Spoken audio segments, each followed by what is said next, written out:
am Siddharth Prabhakar and I welcome you all to our YouTube channel The Legal Thought. Law of contract की series को continue करते हुए आज हम पढ़ेंगे consideration, it's essential and privity of contract. तो आइए चलिए शुरू करते हैं।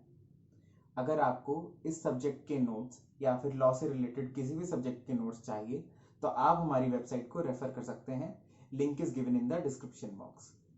तो आज हम इस वीडियो में कंसिडरेशन की definition, essentials, kinds and privity of contract को पढ़ेंगे। What is consideration?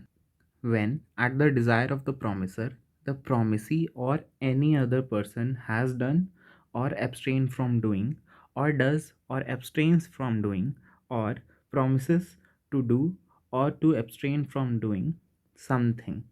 Such act or abstinence or promise is called a consideration for the promise. Consideration का बेसिक मतलब क्या होता है? Something in return, जिसको हम बोलते हैं quid pro quo. Quid pro Q Latin term है और यहाँ पे वही बोला जा रहा है। ये प्रॉपर बेयर एक्ट की डेफिनेशन है। प्रॉमिसर के डिज़ायर पर प्रॉमिसी या फिर कोई अनदर पर्सन जिसके जो पार्टी होनी चाहिए कॉन्ट्रैक्ट की, तो प्रॉमिसी को कोई काम करने के लिए बोला जा रहा हो या फिर उसे किसी काम को करने से रोका जा रहा हो, ना करने को यहाँ पे एब्सटेन बोला गया, और उसके बदले उसे समथिंग इन रिटर्न कुछ मिले, उस प्रॉमिस को हम कंसिडरेशन बोलेंगे। आगे बढ़ते हैं। जैसे कि मैंने आपको बताया, consideration means something in return. This is the price paid for the contract, it should be valid, the contract is void without consideration. ये लाइन हमारे सेक्शन 25 में बोली गई है कि without consideration contract is not valid and an agreement without consideration is void. और यहाँ पे ये भी बोला गया है it should be valid. Valid का मतलब क्या है? कंसिडरेशन चाहे जितना भी हो वो प्रेजेंट या फिर रियल होना चाहिए। जैसे कि मान लीजिए आपकी कार है जो कि है 5 लाख रुपए की, पर उसे आप बेचना चाह रहे हैं 3 लाख रुपए में, तो उसकी वैल्यू जितनी भी हो पर आप उसे 3 लाख में बेचना चाहते हैं, तो भी वो कंसिडरेशन वैलिड होगा, ये कॉन्ट्रैक्ट वैलिड होगा। Consideration is necessary for the formation of contract. देखिए, अमाउंट एडुकेट हो चाहे ना हो, पर वो रियल होना चाहिए। कंसिडरेशन हमारा रियल होना चाहिए, क्योंकि विदाउट कंसिडरेशन जो अग्रीमेंट है वो वॉइड माना जाएगा और वो कॉन्ट्रैक्ट होगा ही नहीं। आगे समझते हैं।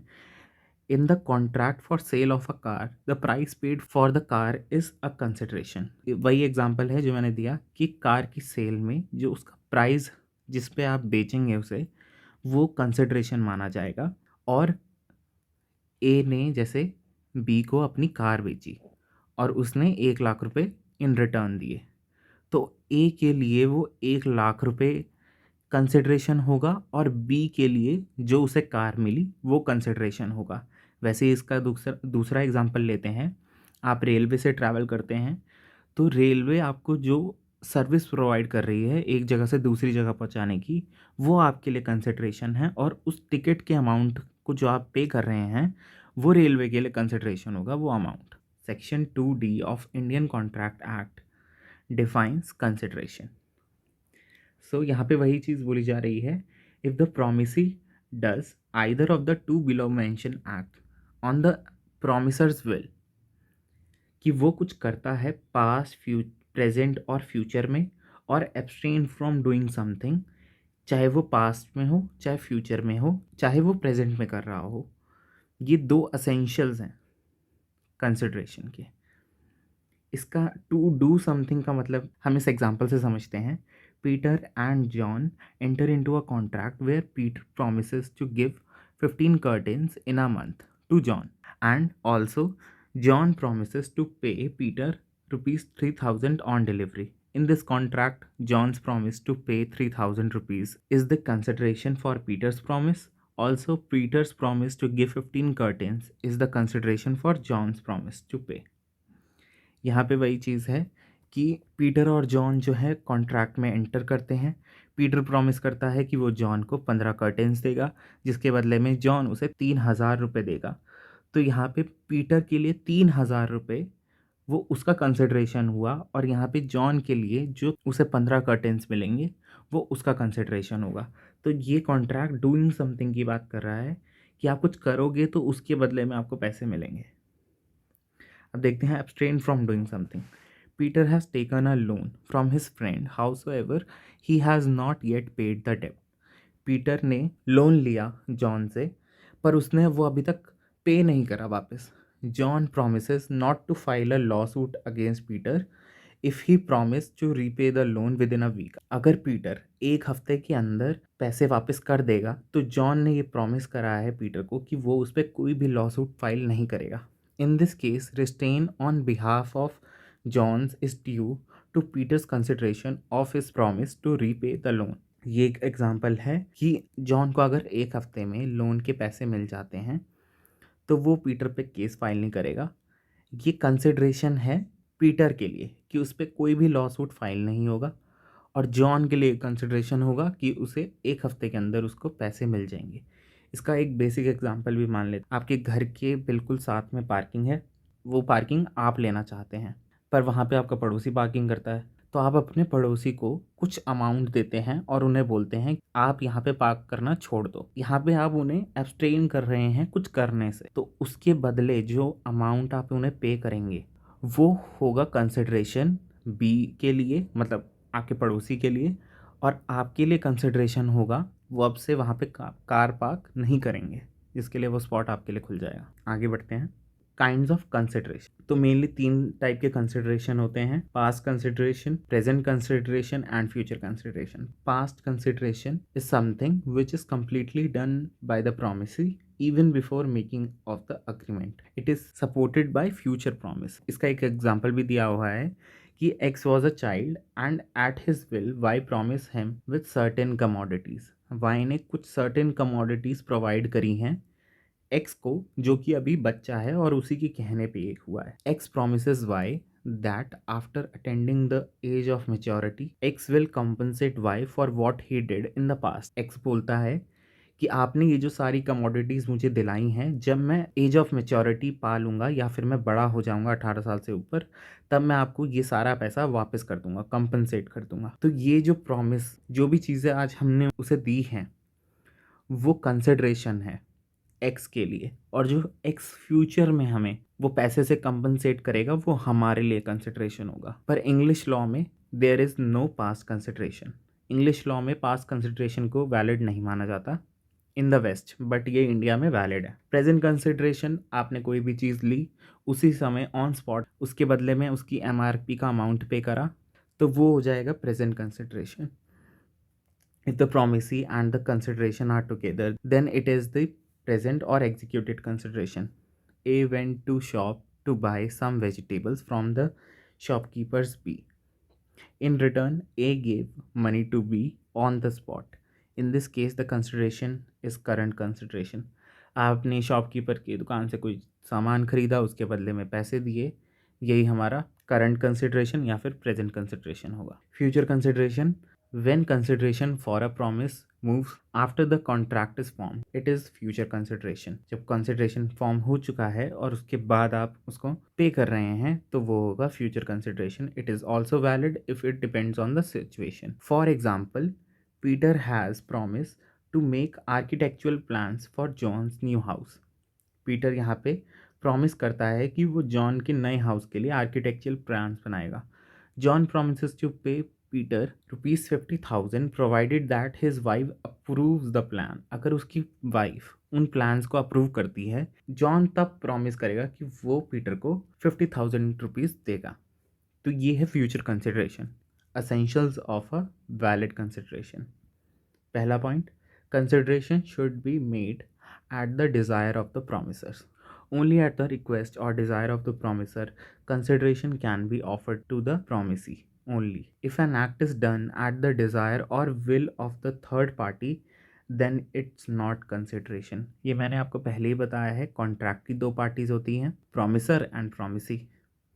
तो अगर प्रॉमिसर के डिज़ायर पे कंसिडरेशन हुआ है तभी वो वैलिड है, थर्ड पार्टी के डिज़ायर पे कंसिडरेशन नहीं हो सकता। दूसरा एसेंशियल देखते हैं, consideration may move from promisee to any other person. This essentials means that in India, consideration can be moved beyond promising another person. However, it is important to note that there may be no stranger to the contract, but there can be stranger to consideration. इस line का मतलब समझते हैं सबसे पहले कि contract के अंदर स्ट्रेंजर नहीं हो सकता, जिसको हम बोलते हैं प्रिविटी ऑफ कॉन्ट्रैक्ट, कि दो लोग कॉन्ट्रैक्ट में आए हैं और तीसरा बंदा राइट नहीं रखता दूसरी पार्टी को स्यू करने का, जो कि हम आगे भी पढ़ेंगे। इसका मतलब ये है कि जो दो कॉन्ट्रैक्ट में पार्टीज आई हैं उनका एक पर्टिकुलर पर्पस है जो वो एस्टैब्लिश करेंगे। मान लीजिए कि अगर सेल ऑफ गुड्स है तो गुड्स बेचने के लिए कॉन्ट्रैक्ट की पार्टी को गुड्स को ट्रांसफ़र करना पड़ेगा, जिसके एक्सचेंज में उसे मनी मिलेगी, एक सम मिलेगा। तो यहाँ पे एक पर्पस एस्टैब्लिश है। पर इसी सेम लॉजिक के साथ कंसिडरेशन भी होना चाहिए। सेल ऑफ गुड्स में गुड्स गए बी के लिए कंसिडरेशन है और जो बी ने पैसा दिया वो ए के लिए कंसिडरेशन है। कंसिडरेशन किसी भी पार्टी के फेवर में मूव करा जा सकता है अगर प्रॉमिसी ऐसा चाहे तो। इसका बेसिक एग्जांपल समझते हैं हम। मान लीजिए ए और सी जो हैं वो सिस्टर्स हैं और वो काफ़ी ओल्ड हो चुके हैं, एजड हैं, तो सी जो है वो खुद को मेंटेन नहीं कर सकती और ए के पास है प्रॉपर्टी। ए अपनी प्रॉपर्टी अपनी डॉटर को ट्रांसफ़र करती है बी को। इस एक्सप्रेस कंडीशन के साथ वो अपनी प्रॉपर्टी ट्रांसफ़र करती है कि एक सम जो है पर्टिकुलरली मान लीजिए 5,000 रुपीज़ का एनुअली वो सम जो है बी उस प्रॉपर्टी से सी को ट्रांसफ़र करेगी हर साल। इसी कंडीशन के साथ ए जो अपनी प्रॉपर्टी अपनी डॉटर बी को ट्रांसफ़र करती है कि वो सी को मेंटेन करेगी हर साल विद ₹5,000। एग्जीक्यूशन ऑफ कॉन्ट्रैक्ट होता है, बी एक्सेप्ट करती है ए की प्रॉपर्टी को, पर जब एग्जीक्यूट करने की बात आती है तब वो सी को 5,000 रुपीज़ नहीं देती। तो सी यहाँ पे केस फाइल करती है अगेंस्ट बी कि जो कॉन्ट्रैक्ट हुआ था उसमें ये कंडीशन थी कि मेरे को मेंटेन करना पड़ेगा 5,000 रुपीज़ से, पर बी ने ऐसा नहीं करा। तो बी ये प्लीड लेती है कोर्ट के आगे कि सी तो कॉन्ट्रैक्ट का पार्ट थी ही नहीं, कॉन्ट्रैक्ट तो ए एंड बी मेरे और ए के बीच में हुआ था, तो कंसिडरेशन सी को क्यों मिलेगा। तो कोर्ट यहाँ पे बोलती है कि नहीं, जब ये कॉन्ट्रैक्ट की कंडीशन थी, इसी कंडीशन के बेस पे ये कॉन्ट्रैक्ट हुआ था, इसलिए बी को कॉम्पनसेट करना ही पड़ेगा। ये जो एग्जांपल बताया मैंने आपको, यही वो केस का एग्जांपल है, Chinnaya versus Ramayya. Third essential है, it must have value in the eyes of law. Consideration जो भी हो, चाहे पैसे से हो या फिर किसी चीज़ को दिया जा रहा है एक्सचेंज में, तो उसकी वैल्यू होनी चाहिए इन the eyes of law. While the law allows the party to decide substantial consideration for them, it must be genuine and must have value in the eyes of law. Although the court will not consider the inadequacies, it will look to determine whether the will of the party is free or not. Court यहाँ पे consider इनएडिक्वेसीज नहीं करेगा। जैसे कि आप court में ये file करते हैं कि ये गाड़ी मुझे महंगी बेची गई है, इसका प्राइस 3 लाख रुपए था पर मुझे 7 लाख में बेची गई है, एक्स ने मुझे ज़्यादा प्राइस में, ओवर प्राइस में बेची है। कोर्ट ऐसी इनएडिक्वेसीज को कंसिडर नहीं करेगा। वो ये डिटरमाइन करेंगे कि जो कॉन्ट्रैक्ट हुआ है और जो कंसिडरेशन मिला है वो पार्टी की फ्री विल पे मिला था जब कॉन्ट्रैक्ट हुआ था कि नहीं, और कंसिडरेशन जो है वो जेन्युइन होना चाहिए, रियल होना चाहिए। नेक्स्ट एसेंशियल देख लेते हैं, it can be in the past, present और फ्यूचर। ये मैं आपको बता ही चुका हूँ। पास्ट कंसिडरेशन है, it is important to note that the consideration is given in the past because it is not given in exchange of a promise. According to Indian law, a previous consideration is good consideration if it was given at the will of the promiser. अगर promiser की will पे consideration हुआ है, चाहे वो previous ही हो, चाहे वो पिछले past में consideration दिया गया हो, वो अगर will पे हुआ है तो वो valid माना जाएगा। Present consideration, if the promise and the consideration are together, then it is the present or executed consideration. For example, Peter goes to store, buys a bag of chips and pays for the same on stop. मुझे नहीं लगता कि आपको further समझाने की ज़रूरत है। Future consideration, when consideration for a promise moves after the contract is formed, it is the future consideration. It is also valid if it depends on the situation. आगे देखते हैं. It must not be unlawful. According to section 23 of Indian Contract Act, an agreement which has unlawful consideration is consideration to be void. A consideration that is against the law or public policy is not valid. For example, Peter offers John rupees 10,000 to beat his business rival, जो कि गलत है. John kills him, but Peter refuses to pay him. John cannot sue for recovery because the idea is against the law. किसी को मारने के लिए पैसे देना, किसी को पीटने के लिए पैसे देना, वो कंसिडरेशन अनलॉफुल माना जाता है. ड्रग्स खरीदने के लिए पैसे देना और एक्सचेंज में ड्रग्स लेना दोनों ही इनवैलिड कंसिडरेशन है, जो कि अगेंस्ट हैं लॉ के. तो आइए समझते हैं privity of contract. Privity of contract समझने से पहले हम समझते हैं section 2H Indian contract act का, जो कहता है a contract is an agreement between two parties enforceable by law backed by some consideration. हर वो कॉन्ट्रैक्ट जो एक अग्रीमेंट था जो दो पार्टीज़ के बीच में बना, अगर उसमें थोड़ा सा भी कंसिडरेशन मौजूद है तो वो एनफोर्सेबल बाय लॉ होगा. The principle of privity of contract states that only the contracting parties can enforce the contract or take action against it. A person who is not a party to the contract but have certain benefits from the contract is not entitled to take any enforcement action. देखिए, privity of contract का basic मतलब ये है कि एक contract में दो parties होती हैं, उन्हीं पार्टीज़ के पास राइट होता है कॉन्ट्रैक्ट को एनफोर्स करवाने का, या फिर अगर ब्रीच है तो वो एक दूसरे के खिलाफ केस फाइल कर सकती हैं. कोई थर्ड पार्टी के पास ये राइट नहीं होता कि वो कोई भी एनफोर्समेंट एक्शन ले सके कॉन्ट्रैक्चुअल पार्टी के अगेंस्ट में, क्योंकि उसका कोई राइट नहीं होता.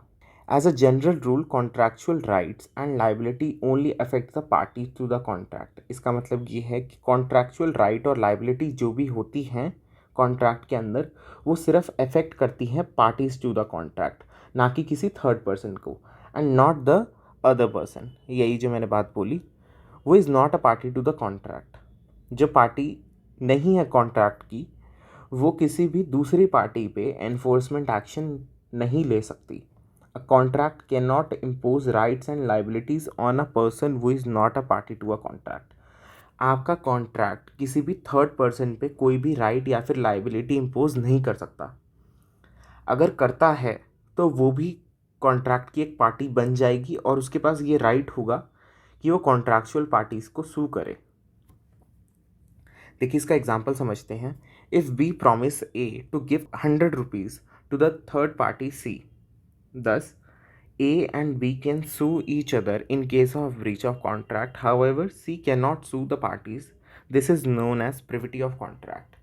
यहाँ पे बोला जा रहा है कि B जो है वो A को प्रॉमिस करता है 100 रुपीज़ देने का, 100 रुपीज़ थर्ड पार्टी को देने का. तो अगर ब्रीच होता है, अगर ये कॉन्ट्रैक्ट एनफोर्स नहीं होता, तो A और B जो हैं वो एक दूसरे को सू कर सकते हैं in case of breach of contract. However जो सी है, जिसको 100 रुपये मिलने थे, ये बेनिफिट अरोज हो रहा था इस कॉन्ट्रैक्ट से सी को, पर क्योंकि वो पार्टी नहीं है कॉन्ट्रैक्ट की, तो वो केस फाइल नहीं कर सकती, ना ही ए के खिलाफ ना ही बी के खिलाफ. और इसी कॉन्सेप्ट को बोलते हैं हम प्रिविटी ऑफ कॉन्ट्रैक्ट. आगे बढ़ते हैं. Exception to the doctrine of privity of contract. There are some exceptions to the principle of privity of contract where a third party is allowed to enforce the contract. अच्छा, हर बारी ऐसा नहीं होता कि जो दो पार्टीज़ हैं वो ही सिर्फ एक दूसरे के खिलाफ एक्शन ले सकती है. कभी कभार ऐसा भी होता है कि थर्ड पार्टी जो कॉन्ट्रैक्ट का हिस्सा नहीं है पर वो फिर भी एक्शन ले सकती है. तो यही होगी हमारी प्रिविटी ऑफ कॉन्ट्रैक्ट की एक्सेप्शन, जो कि हम समझ लेते हैं. सबसे पहला एक्सेप्शन है एजेंसी का. मान लीजिए मैं ए हूँ और मैं अपनी प्रॉपर्टी बेचना चाहता हूँ, तो मैं बी के पास गया जो कि एक प्रॉपर्टी डीलर है, और बी ने सी को ऑफ़र करा कि कुछ प्रॉपर्टी है जो कि 5 लाख की बिक रही है. सी ने एडवांस भी एक्सेप्ट कर लिया, और 3 महीने बाद सी ने बोला कि ये मैं प्रॉपर्टी नहीं खरीद पाऊँगा. तो यहाँ पे सी ने ब्रीच करा कॉन्ट्रैक्ट का, जो कि किसके बीच में हुआ था, बी और सी के बीच में हुआ था. पर यहाँ पे ए जो है वो सी के खिलाफ केस फाइल कर सकता है। क्यों? क्योंकि बी जो था वह एज अ एजेंट काम कर रहा था। किसके लिए? ए के लिए। ए की प्रॉपर्टी बेचने के लिए एजेंट को अलॉट करा गया था और एजेंट ने उस प्रॉपर्टी को बेचा सी को। पर अगर सी यहाँ पे कोई भी ब्रीच करता है कॉन्ट्रैक्ट का तो A can also sue C and can take action against it. यही है एजेंसी का कॉन्सेप्ट। यहाँ पे थर्ड पार्टी जो कॉन्ट्रैक्ट का पार्ट नहीं है, पर क्योंकि एक एजेंट जो होता है वो प्रिंसिपल को ही रिप्रेजेंट कर रहा होता है, इसलिए प्रिंसिपल के पास भी वो राइट होता है। प्रिंसिपल यहाँ पे एक्शन ले सकता है उस हर पार्टी के खिलाफ जिसके साथ बी ने डील करा है। चलिए दूसरी एक्सेप्शन पढ़ते हैं ट्रस्ट की। If a contract is made between the trustee of a trust and another party, then the beneficiary of the trust can sue by enforcing his right under the trust even if he is a stranger to the contract. For example, if one party A promises the B for the benefit of C, hence C can enforce the contract because B is the trustee of C. देखिए यहाँ पे trust समझ लेते हैं।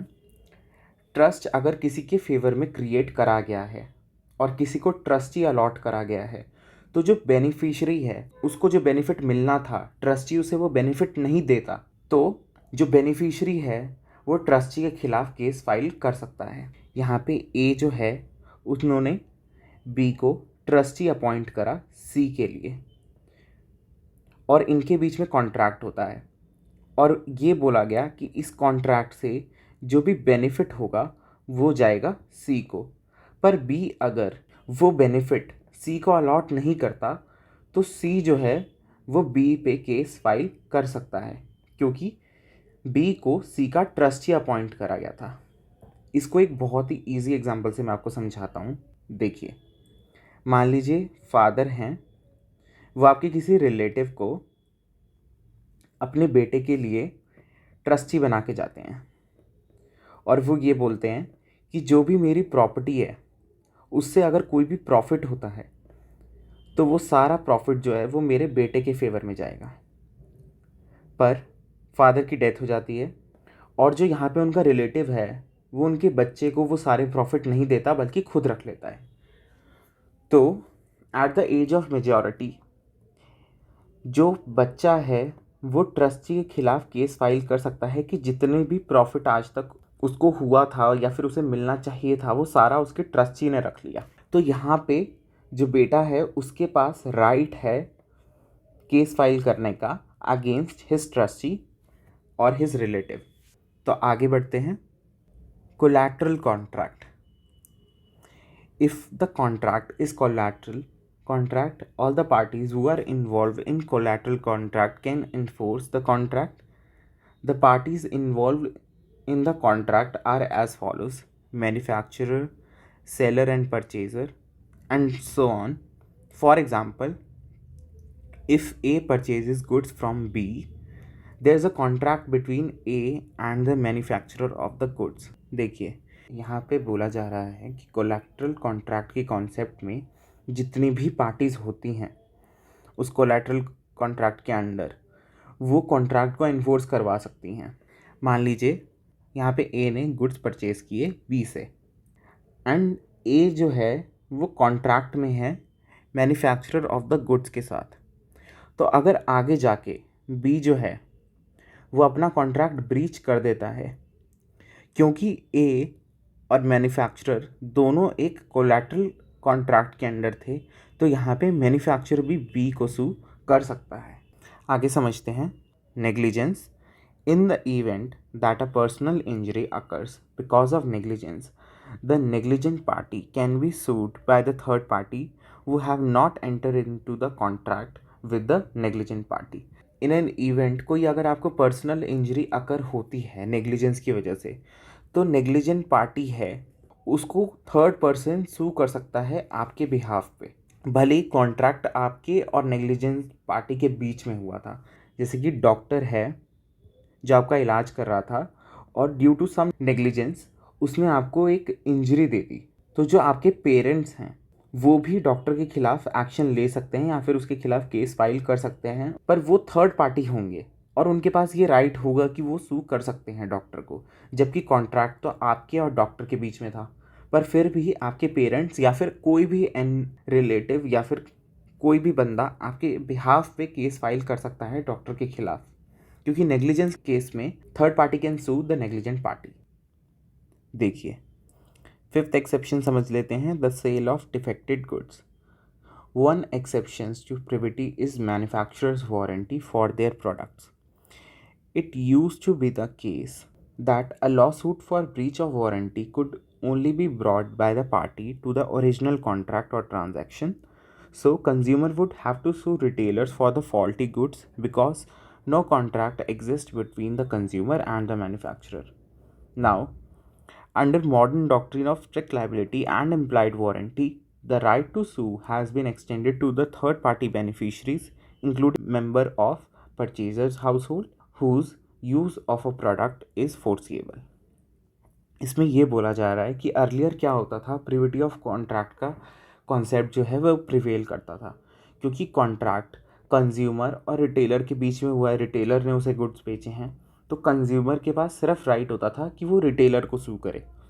Due to modern doctrine of strict liability and employed warranty, ये जो concept है वो इवॉल्व हुआ, जिसमें ये बोला गया कि अगर फॉल्टी गुड्स आपको मिलते हैं और उससे आपको कुछ इंजरी होती है, आप डायरेक्ट एक्शन ले सकते हैं मैन्युफैक्चरर के खिलाफ में। चलिए आगे समझते हैं केस लॉस को।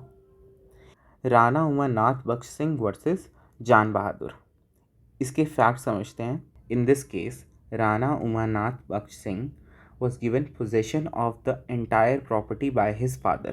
In return, Rana had to give some money and a village to his father's illegitimate child, जान बहादुर।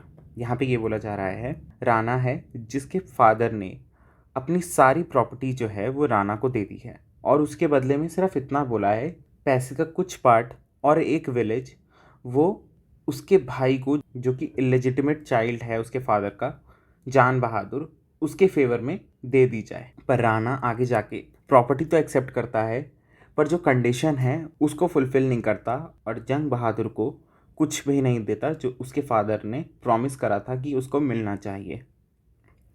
तो यहाँ पे जजमेंट ये आता है, it was held in this case that a trust was formed for the benefit of Jung Bahadur and hence he is entitled to enforce the contract. तो यहाँ पे जो फादर हैं उन्होंने जंग बहादुर के लिए ट्रस्ट फॉर्म करा था। अब ट्रस्ट के केस में तो आपको पता ही है कि अगर ट्रस्ट फॉर्म होता है किसी के भी फेवर में, तो जो ट्रस्टी है, जो कि इस केस में राणा है, उसको ये फुलफिल करना पड़ता है। तो जजमेंट में यही आया कि जंग बहादुर को जो उसके फादर ने प्रॉमिस करा था या फिर ट्रस्ट क्रिएट करा था उसके फेवर में, वो उसको मिलना ही चाहिए। सो आई होप मैंने आज आपको जितना भी पढ़ाया है वो आपको अच्छे से समझ आ गया होगा। पर अगर आपका फिर भी कोई डाउट रह जाता है तो आप नीचे कमेंट सेक्शन में लिख के हमें बता सकते हैं। और अगर आपने हमारे चैनल को अब तक सब्सक्राइब नहीं करा है तो please subscribe our channel, share and like our videos. Thank you so much.